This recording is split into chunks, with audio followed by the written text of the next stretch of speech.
আন্দোলনকারীদের সঙ্গে ব্যাটালিয়ন আনসারের কোনো সম্পর্ক নেই, জানালেন DG.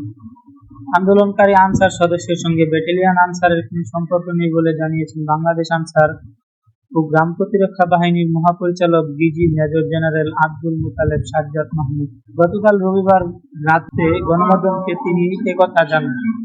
Major general Abdul Mutaleb Sajjad Mahmud বলেন, বিশৃঙ্খল আন্দোলনকারীরা অঙ্গীভূত আনসার, যাদের সঙ্গে ব্যাটালিয়ন আনসারের কোনো সম্পর্ক নেই। এ ব্যাপারে সবাইকে সজাগ থাকার অনুরোধ। এদিকে রবিবার রাতে শিক্ষার্থীদের ধাওয়ার মুখে পড়ে সচিবালয়ের সামনে থেকে পিছু হটেন আনসার সদস্যরা।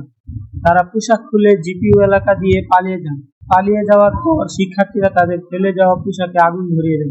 এর আগে জাতীয়করণের এক দফা দাবিতে রবিবার দুপুর 12টার পর থেকে সচিবালয়ের সামনে বিক্ষোভ করেন আনসার সদস্যরা। তারা সচিবালয়ের সবগুলো গেট অবরুদ্ধ করে রাখেন, তাই সচিবালয় থেকে কেউ বের হতে কিংবা প্রবেশ করতে পারছিল না। সেখানে উপদেষ্টাদের অবরুদ্ধ করে রাখেন আনসার সদস্যরা।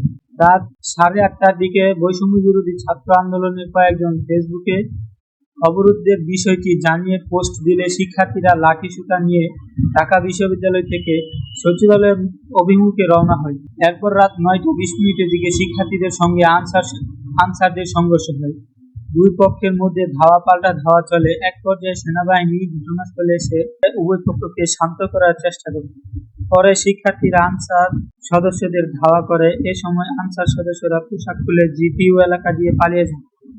ছাত্র জনতার আন্দোলনে আওয়ামী লীগ সরকারের পতনের পর অন্তর্বর্তী সরকারের কাছ থেকে দাবি আদায়ের পেশাজীবীদের বিভিন্ন পক্ষের আন্দোলনের মধ্যে গত বুধবার মাঠে নামেন আনসার সদস্যরা। তারা দৈনিক ভাতার ভিত্তিতে কাজ করতে রাজি নন। চাকরি জাতীয়করণের দাবিতে সেদিন থেকেই প্রতিদিন তারা রাস্তায় বিক্ষোভ করেন। বিকাল 3টার দিকে স্বরাষ্ট্র মন্ত্রণালয়ের কয়েকজন কর্মকর্তা তাদের সঙ্গে কথা বলে 7 সদস্যের একটি প্রতিনিধি দল নিয়ে স্বরাষ্ট্র উপদেষ্টার দপ্তরে যান।